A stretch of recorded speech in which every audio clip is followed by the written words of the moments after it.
말이 한간에 떠돌면서 시끄러웠던 적이 있습니다. 비선실세. 사전적인 의미로는 실체가 드러나지 않게 권력이나 세력을 행사하는 사람이라고 풀이를 합니다. 어느 조직이든 또 어떤 공동체이든 간에 또 어떤 나라든지 간에 드러난 지도자 못지않게 뒤에서 어쩌면 그보다 더 큰 권력을 가진 이들이 영향력을 행사하는 경우가 있습니다. 그들을 가리켜서 실세라고 부르죠. 실세. 오늘 말씀대로 오늘 말씀이 바로 그런 실세들이 등장을 하고 있습니다. 이 다윗이 유다 왕이 된 후에 사울 왕가는 마하나임으로 건너가서 사울의 아들 이스보셋을 이스라엘의 왕으로 세웁니다. 그리고 이 두 세력은 오랜 내전으로 계속 싸우게 됩니다. 그런데 1절에 보니까요, 사울의 집과 다윗의 집 사이에 전쟁이 오래매 다윗은 점점 강하여 가고 사울의 집은 점점 약하여 가니라 그랬습니다. 전쟁이 거듭될수록 승기는 다윗이 잡고 있었습니다. 이 무렵에 다윗 왕가와 사울 왕가에 각각 한 명씩 실권자들이 등장을 합니다. 이 사울 왕가에는 군대 장관 사울 쪽에는 아브넬이고 다윗 쪽에는 요압이라는 장군이 있었습니다. 이 두 사람, 이들이 권력을 갖기 시작하면서 이 어느새 왕도 함부로 하지 못하는 이런 묘한 상황이 지금 벌어지고 있습니다. 그렇다면 이들은 자신들이 가진 권력을 어떻게 쓰고 있는 걸까? 이 겉으로는 왕에게 충성하고 조국에 헌신하지만 그들의 내면에는 인간의 탐욕과 권력에 대한 야망, 그리고 인간적인 복수심, 이런 것들이 이제 도사리고 있습니다. 오늘 말씀을 통해서 우리 스스로가 한번 돌아보아야 할 신앙의 태도가 무엇일까? 또 과연 하나님 앞에서 우리의 인생을 두고 풀어가야 하는 이 그리스도인의 과제는 어떤 걸까 한번 살펴보도록 하겠습니다. 먼저 아브넬입니다. 아브넬 6절에 보니까요, 사울의 집과 다윗의 집 사이에 전쟁이 있는 동안에 아브넬이 사울의 집에서 점점 권세를 잡으니라. 점점 힘이 이제 막강해져 가고 있었습니다. 사울의 집이 다윗에게 점점 밀리면서 왕이던 이스보셋은 누구를 의지합니까? 군사령관이던 아브넬을 자꾸 이제 계속해서 의존하게 되는 겁니다. 힘이 약해지니까 믿을 사람은 자꾸 아브넬밖에 없어지는 겁니다. 사실 아브넬의 실력과 인맥과 또 아브넬의 그 영향력, 능력, 이런 것으로 지금까지 간신히 버텨오고 있었습니다. 사실은 사울이 죽고 난 다음에 이스보셋이며 뭐 그 세력들, 그 식구들 누가 챙기겠습니까? 아브넬이 다 챙겼습니다. 아브넬이 한 일입니다. 그래서 이렇게 그러다 보니까 이 군대 장관 아브넬이 어느 순간 사울 왕가에서 거의 정권을 이제 잡게 된 겁니다. 명색은 왕의 신하지만 이스보셋에게 슬쩍슬쩍 힘이 세지니까 슬쩍 이제 손을 넘기 시작을 하는 겁니다. 그냥 내가 하자는 대로 하자고 이러면서. 내가 나한테 그거를 맡기라고, 내가 다 알아서 할 테니까 왕은 좀 가만히 계세요, 내가 할 테니까, 이러면서 막 약간 이제 윽박 아닌 윽박도 지르면서 신하이면서도 약간 힘을 행사하는 이런 아브넬이 지금 되고 있었던 겁니다. 이스보셋은 아브넬의 이런 무례한 태도를 감지를 했겠죠. 그래도 지금은 아브넬밖에 기댈 데가 없으니까 참 이게 왕이 이제 비참해지는 겁니다. 그러면서 그때부터는 이제 어지간한 말이나 행동에 눈에 거슬리는 게 있고 참 진짜 속으로 막 이렇게 막 불불 끓는 그런 게 있더라도 웬만한 말이나 행동에는 그냥 눈 감고 넘어갑니다. 지금은 아브넬밖에 없으니까. 아브넬만이 이스라엘 지금 나를 도와줄 사람밖에 없으니까. 이러니까 이제 약간 그런 권력 관계가 형성이 되니까 아브넬도 막 하고 이스보셋도 아브넬 눈치 보면서 웬만한 거슬리는 말을 하고 행동을 해도 아무 말도 못하고 좀 못 들은 척, 못 본 척, 그러면서 이제 지나가고 있었던 겁니다. 왕실은 유지해야 되니까. 그런데 이 왕 이스보셋이 도저히 이걸 못 넘어가겠다 싶은 일이 벌어집니다. 예전에요, 사울에게 리스바라고 하는 첩이 있었습니다. 그런데 이 아브넬이 리스바와 동침을 해버린 겁니다. 그러니까 사울 왕의 아내였던 그 여인과 동침을 한 겁니다. 이스보셋의 입장에서는 그래도 자기 친어머니는 아니라 하더라도 아버지의 아내잖아요. 그런데 어떻게 아브넬이 그와 동침을 할 수 있단 말인가. 그래서 정말 이거는 내가 못 참겠다 싶어가지고 부른 겁니다. 최소한의 자존심마저 짓밟혔다고 생각을 하고는 아브넬을 불러다가 그걸 지적을 하는 겁니다. 당신 어떻게 그럴 수 있느냐. 내가 지금까지 당신 믿고 많은 걸 맡기고 정권을 줬는데 당신 알아서 하라고 지금까지 다 했는데 이거는 너무하지 않느냐. 그렇지 않습니까? 아무리 자기가 힘이 있고 권력이 있다고 해도 어떻게 사울의 아내를 그렇게 또 그렇게 할 수 있습니까? 그러니까 그러면 이제 아브넬이 제가 정신을 못 차려서 좀 그랬는 것 같습니다. 그러면서 죽을 죄를 졌다고 살려달라고 뭐 그렇게 나와야 할 텐데 아브넬이 그렇게 하지 않고 오히려 더 화를 내면서 퍼붓고 있는 겁니다. 왕에게. 이스보셋은 아브넬이 아버지의 아내와 동침했다는 그 사실이 못마땅했지만 사실은 그렇게 되면 그 당시의 관행으로는 왕의 아내를 취한다? 그러면 그 사람이 왕위 계승자라는 관행이 있었습니다. 그렇게 인식이 되었습니다. 그래서 이제 이 사람이 왕위를 노리고 있나 하는 의심이 이스보셋이 들었던 모양이에요. 아브넬이 그렇게 하는 행동을 보고. 그래서 더 이상 참을 수 없어서 아브넬에게 그렇게 이야기를 하니까 아브넬이 뭐라고 합니까? 8절에 이렇게 말합니다. 이스보셋의 말을 매우 분하게 여겨 이르되 내가 유다의 계머리냐? 유다의 계머리냐? 내가 지금 왕권 뺏으려고 혈안이 되어 있는 저 유다의 다윗 같은 저런 놈하고 같은 취급을 지금 하는 거냐? 그 이야기를 하고 있는 겁니다.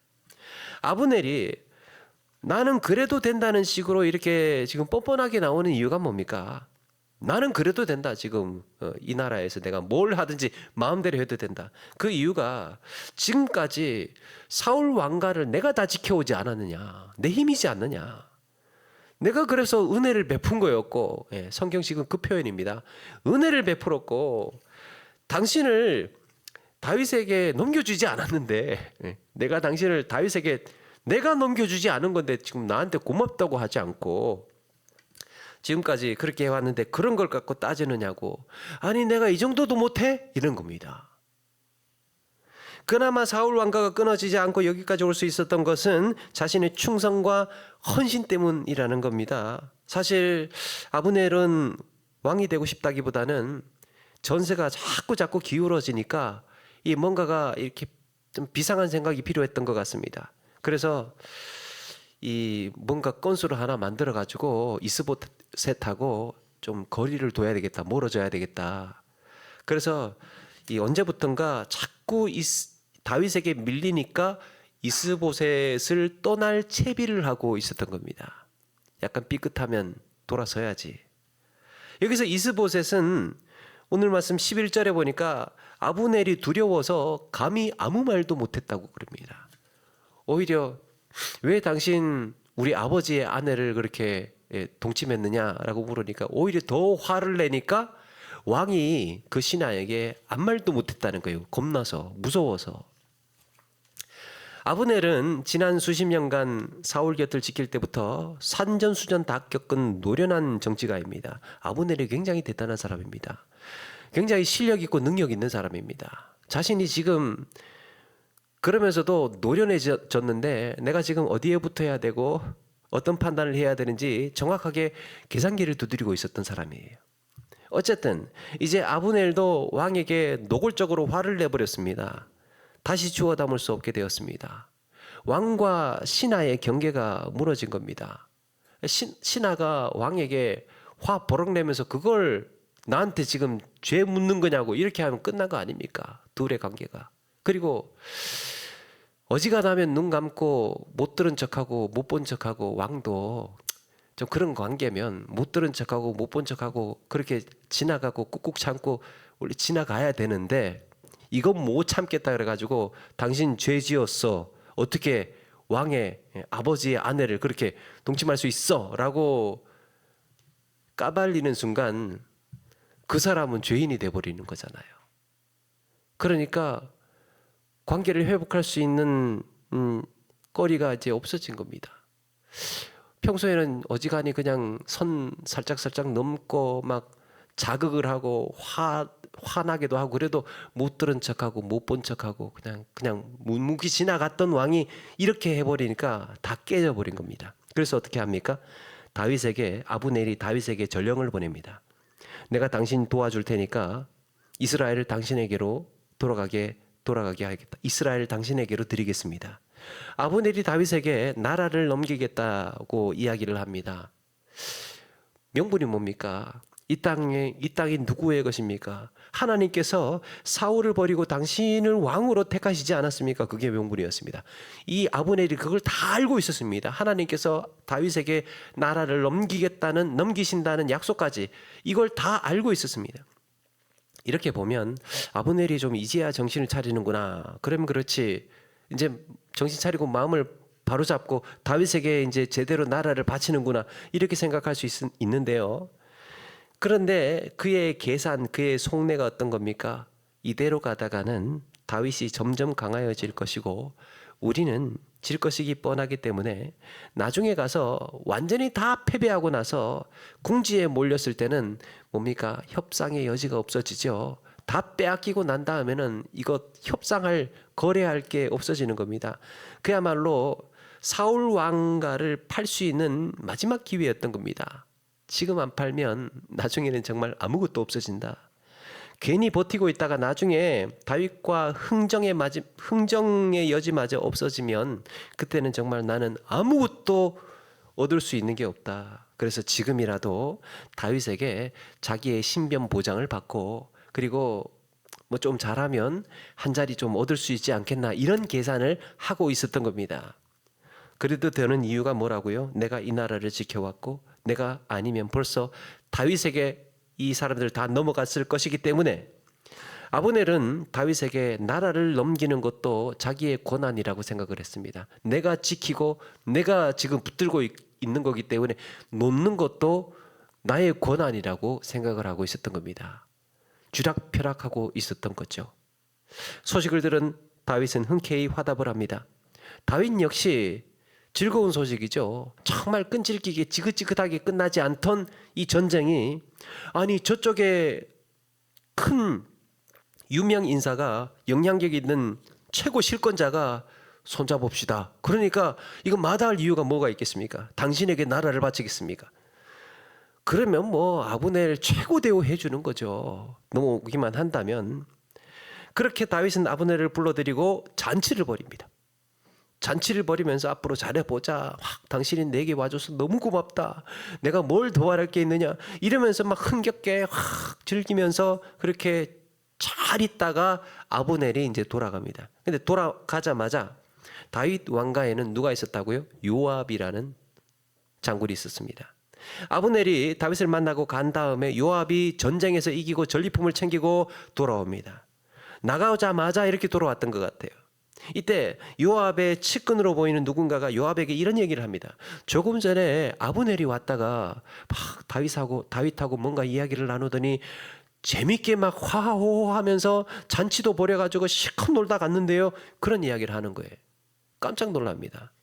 요압이 다윗에게 가서 격분을 합니다. 아니 지금 적장이 왔는데 같이 놀다가 곱게 보냈다고요? 그러니까 다윗이 너 잘 왔다 이러면서 아브넬이 사실 나한테 협상하러 왔어. 이스라엘 장로들하고 잘 이야기해서 나라를 우리에게 넘기겠대. 이런 이야기를 하는 겁니다. 그러니까 요압이 뭐라고 합니까? 요압이 화를 내는 명분이 있습니다. 25절. 이거요. 분명히 아브넬이 왕을 속이려는 작전입니다. 전략입니다. 이거. 속이려고 온 거라고요. 모르시겠습니까? 왕의 생각을 지금 떠보려고 온 겁니다. 나중에 기회를 봐서 넘어뜨리려고 기회를 봐서 이렇게 하러 온 거라고 이야기를 합니다. 그리고는 다윗 모르게 전령을 보내서 이 요압이 다윗 모르게 전령을 아브넬에게 보냅니다. 쫓아갑니다. 마침 아브넬을 찾아서 잠깐만 우리 요압이 좀 모시라는데요. 중요한 얘기 할 거 있다고. 그러면서 다시 되돌아오게 해요. 아브넬이 가던 길을 멈추고 다시 헤브론으로 돌아옵니다. 요압은 돌아온 아브넬을 안으로 조용히 불러다가 잠깐 좀 할 얘기가 있는데 우리 둘이 할 얘기가 있는데 그러면서 들어오게 한 다음에 살해를 해버립니다. 다윗이 맺었던 이 평화 조약을 요압이 죄를 뿌린 겁니다. 아브넬은 그렇게 다윗과 대통합의 약속을 맺으러 왔다가 요압의 손에 죽어버렸습니다. 요압이 아브넬을 받아줄 수 없다는 충심 어린 명분은 무엇이었습니까? 이거는 아브넬의 계략입니다. 절대로 믿어서는 안 됩니다. 적이지 않습니까? 그게 명분이었어요. 요압이 아브넬을 죽이려는 명분. 요압의 입장에서는 충분히 그렇게 할 수 있죠. 총지휘관이고 뭐 최고 실권자고 이 책임을 맡고 있으니까 아닙니다. 그 아브넬 지금 전략을 계책을 짜고 지금 들어온 겁니다. 이렇게 의심은 할 수 있는데 정작 성경에서 말씀하고 있는 요압의 속내가 뭐라는 겁니까? 27절에 이는 자기의 동생 아사엘의 피로 말미암음이더라. 자기 동생 죽여서요. 사실은 요압은 아브넬에게 예전에 동생 아사엘을 죽인 원한을 갖고 있었습니다. 겉으로는 제 지금 전략일 거야. 이 나라를 위험에 빠뜨리는 걸 거야. 그러면서 겉으로는 그런 명분을 내세우고 있지만 사실은 이걸 조종하고 있는 속마음은 뭐라고요? 저 인간 언제만 기회만 봐라네. 반드시 죽인다 하는 원한을 가지고 있었던 겁니다. 그런데 성경의 흐름 전체를 봤을 때 요압이 보여준 성향을 감안한다면 충분히 추정할 수 있는 한 가지 이유가 더 있습니다.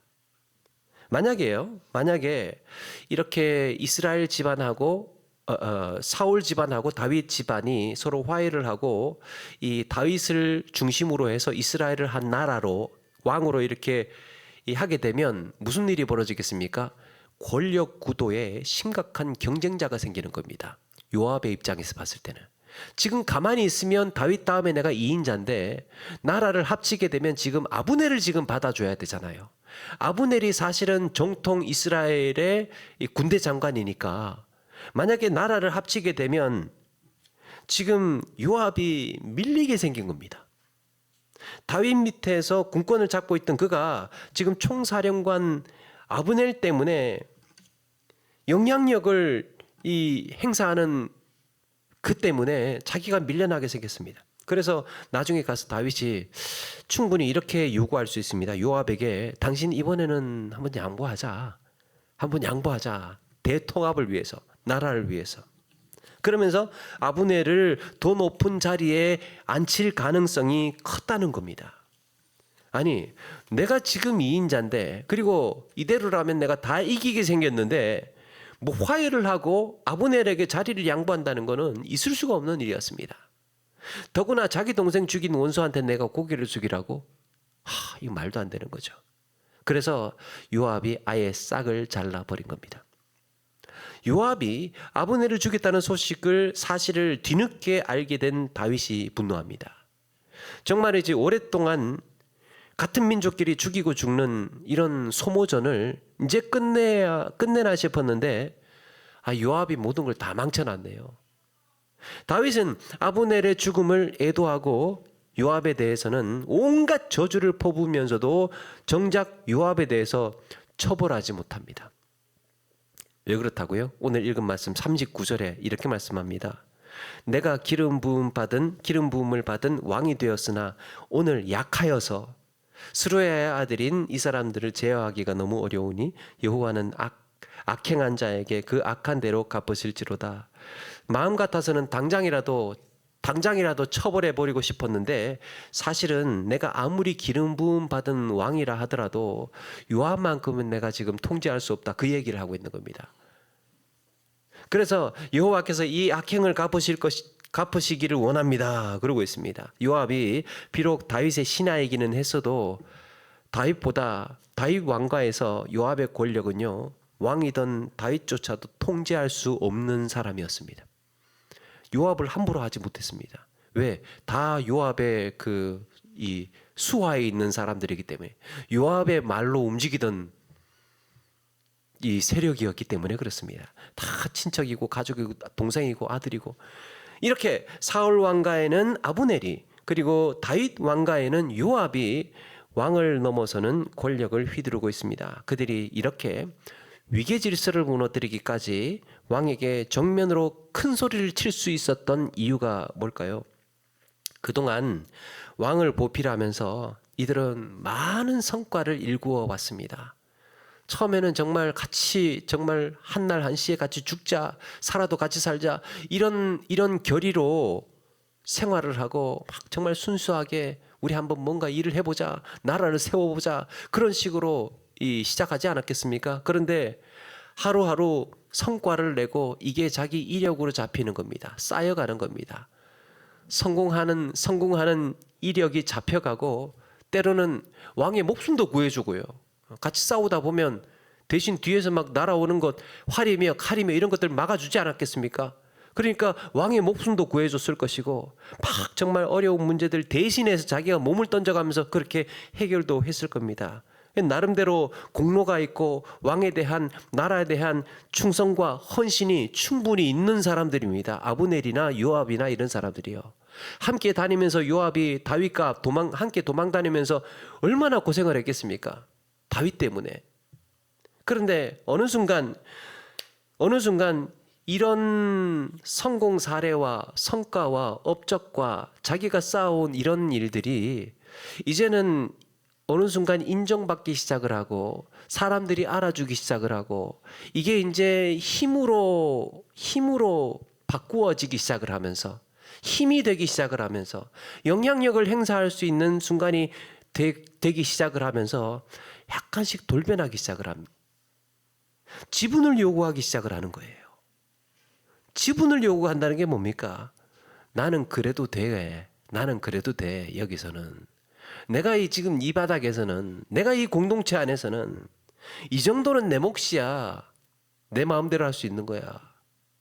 나는 그럴 자격이 있어. 지금 여기서는. 왜 그렇습니까? 내가 해온 게 얼만데. 지금까지 내가 여기서 해온 게 얼만데. 나는 그럴 자격이 있어. 내 마음대로 해도 되는 문제야, 이거는. 이런 겁니다. 물론 겉으로는 그러면서도 겉으로는 그럴듯한 명분이 물론 있습니다. 어떻게 그건 너무 치사하지 않습니까? 그런데 겉으로는 좋은 명분을 가지고 있습니다. 아브넬은 뭡니까? 아브넬은 사울 왕가를 내가 지켜냈다. 지금까지 내가 다 지켜냈다. 사울도 지켰고 그 아들도 지켰고 그 가족들도 지키고 이 세력들을 내가 지금 다 유지해오고 있었다. 그러니까 이 왕가 안에서 일어나는 모든 일들은 내가 주무를 수 있는 거야. 요압은 뭡니까? 지금까지 쌓은 공로, 지금까지 해온 헌신과 충성, 정말 함께 생사고락을 다윗과 같이 하면서 이날 이때까지 해왔기 때문에 내가 아무리 아브넬이 지금 이렇게 다윗과 중요한 계약을 맺고 평화조약을 하고 있지만 내가 이런 원수 갚을 정도는 돼. 이런 생각을 한 거예요. 내 동생 원수 갚을 정도는 돼. 왜? 내가 그만큼 해왔기 때문에. 다윗도 나 함부로 하지 못해. 이러고 있었던 겁니다. 그렇게 치밀한 계산 속에서 이 정도는 되겠지라고 계산이 섰기 때문에 행동을 하고 있었던 겁니다. 하나님의 나라를 위해서 충성하고 헌신하고 수고해온 그들의 삶에 값이 매겨지고 대가를 요구하고 자격을 운운하고 있었던 겁니다. 물론 이들이 처음부터 이러지는 않았을 겁니다.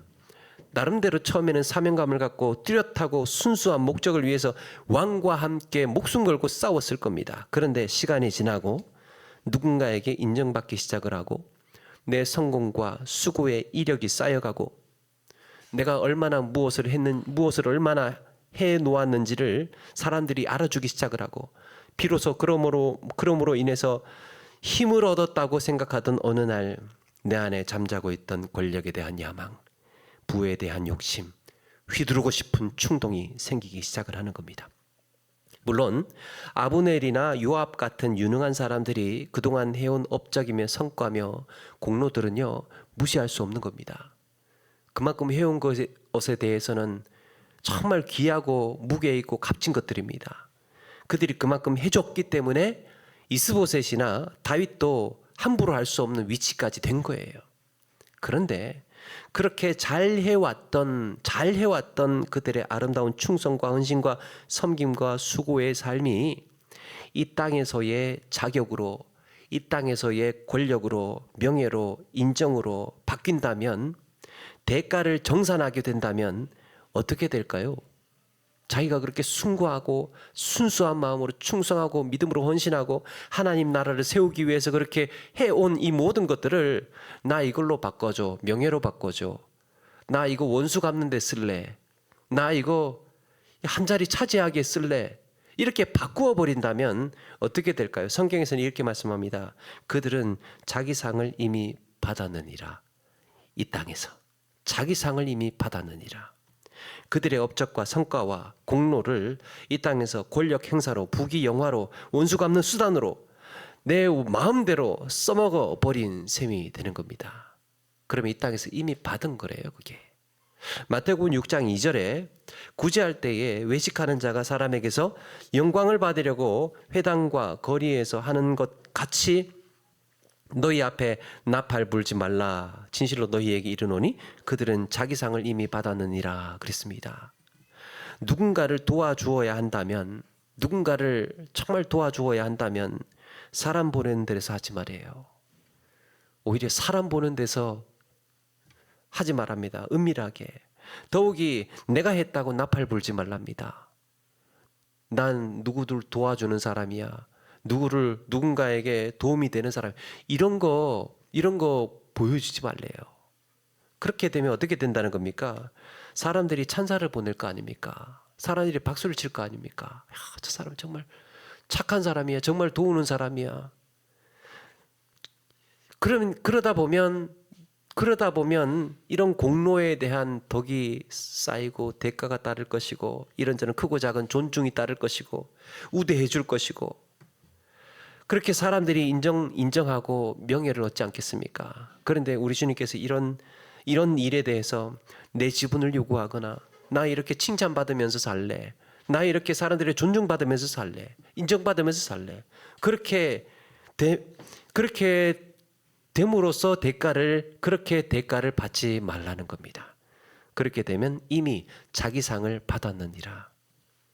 날아가 버린대요. 휘발해 버린답니다. 이게 뭔 말입니까? 네가 나중에 주님 앞에 가서 거기서 받을 상이 없다. 기도할 때도요, 기도할 때 외식하는 자와 같이 하지 말래요. 꼭 사람들이 알아줬으면 해서 사람들 많은 데서, 사람들이 보는 데서 표신하게 기도하지 말합니다. 그렇게 되면 어떻게 되겠습니까? 와, 저분 거룩한 분이다. 야, 저분 진짜 거룩한 분이다. 정말 신앙 좋은 분인가 보다. 그럴 거 아니겠습니까? 그 순간 같은 말씀을 하십니다. 자기 상을 이미 받았느니라. 그 거룩에 대한. 이 다음에 주님께 주님께 들어야 할 칭찬은 날아가 버린다고 말씀합니다. 내가 너의 눈물을 보고 골방에서 탄식을 보았노라. 가족을 위해서, 교회를 위해서, 이 나라를 위해서, 한 영혼을 위해서 정말 붙들고 부르짖는 기도를 내가 다 듣고 있었노라. 그러시지 않겠습니까?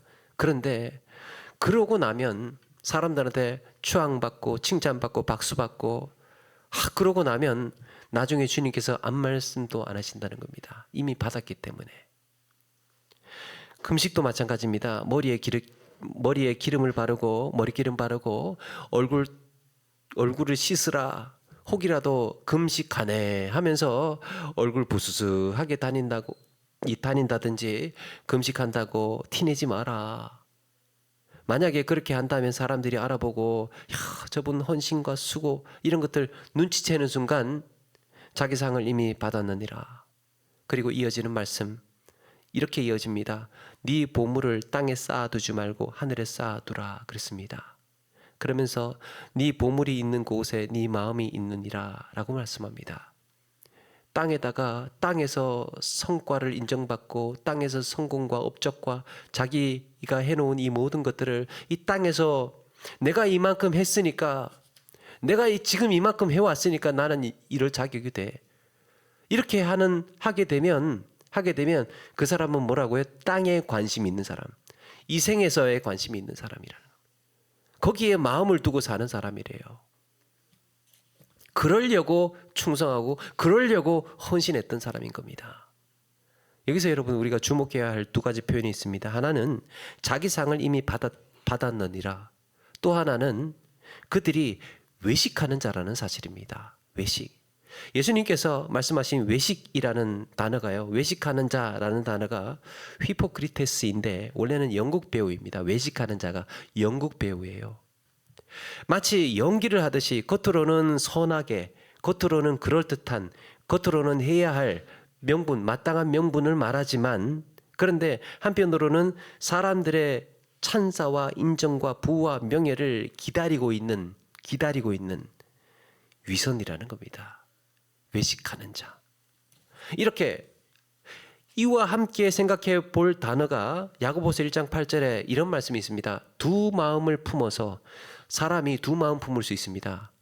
두 마음을 품어서 모든 일에 정함이 없는 자로다 그랬습니다. 사실은 죄인은요 두 마음 가진 사람이에요.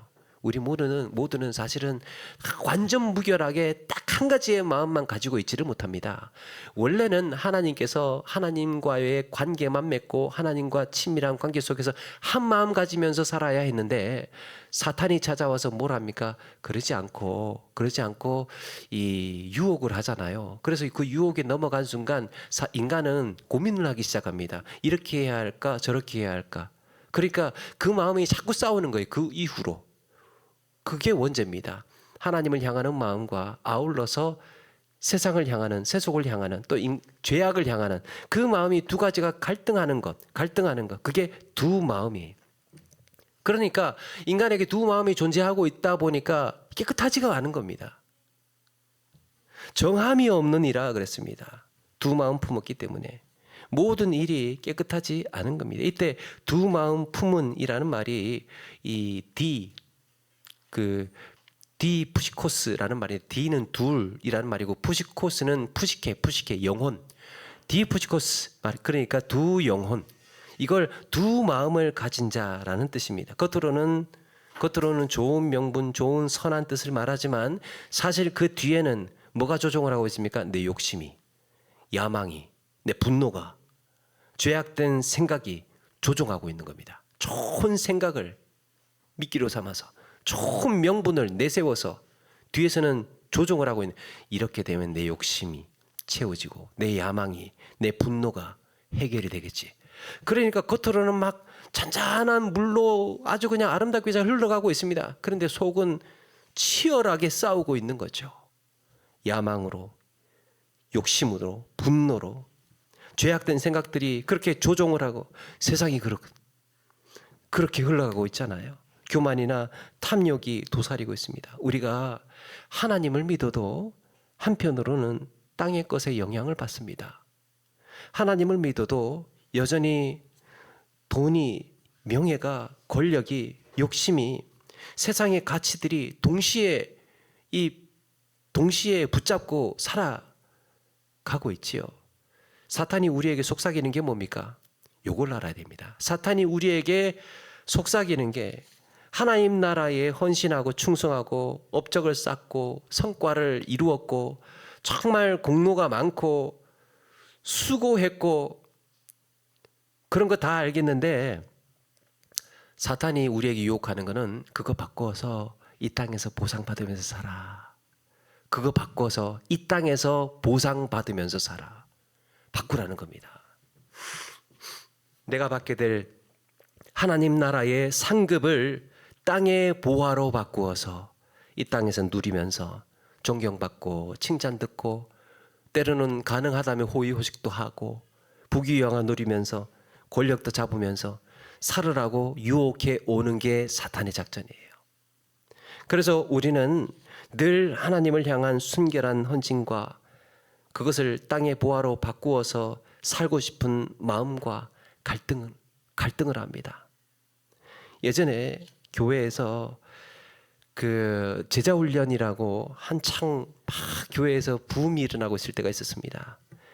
중소도시에 한 작은 교회에 목회하시던 목사님이 계셨는데 이분도 교인 몇 되지 않는 작은 교회에서 교인들 붙들고 이제 막 제자훈련을 하는 겁니다.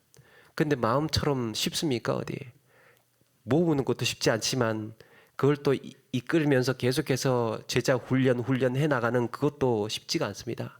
그래서 재정적인 어려움도 있고 생활 자체도 힘들고 갈등이 생기는 거예요. 야, 내가 이러면서도 목회를 계속 해야 되나? 기도하면 눈물 나고 막 생활이 힘들고 내가 왜 이렇게 힘든 길을 갈까? 열매도 없고 부흥도 잘 안 되고 막 갈등스럽습니다. 하루하루 그냥 버티고 견디면서 생활을 하고 있는 목사님이, 힘들던 목사님이, 이 옥하는 목사님은 언제 한번 만나게 알고 계셨던지는 그런 것 같은데, 이 옥하는 목사님을 만나서 자기 살아가는 형편을 쭉 이야기를 다 했답니다. 제자 훈련하고 있는데 목회도 힘들고 부흥도 안 되고 이런 이야기를 하고 막 경제적인 힘든 이야기들 쭉 이야기를 했답니다. 그러니까 이 옥하는 목사님이 한참을 다 듣고 있더니 마지막에 김 목사 참 좋겠다. 김 목사 참 좋겠다. 그러더라는 거예요. 그러면서 하는 얘기가 나는 이미 교회가 커질 대로 다 커졌고 세상에서 누릴 수 있는 거 다 누리면서 아쉬울 것 없이 다 받고 살았는데, 그래서 나중에 주님 앞에 갔을 때 받을 게 없는데 우리 김 목사는 나중에 주님 앞에 가서 받을 상급이 얼마나 클지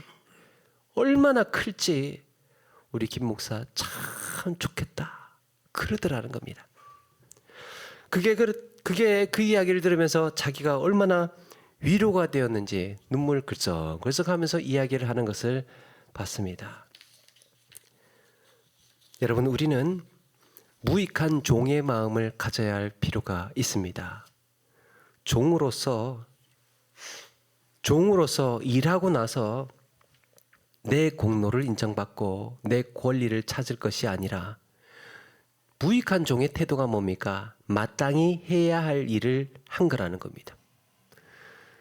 종이 밭에서 한참을 일하고 나서 집으로 들어오지 않습니까? 그러면 주인이 어떻게 합니까?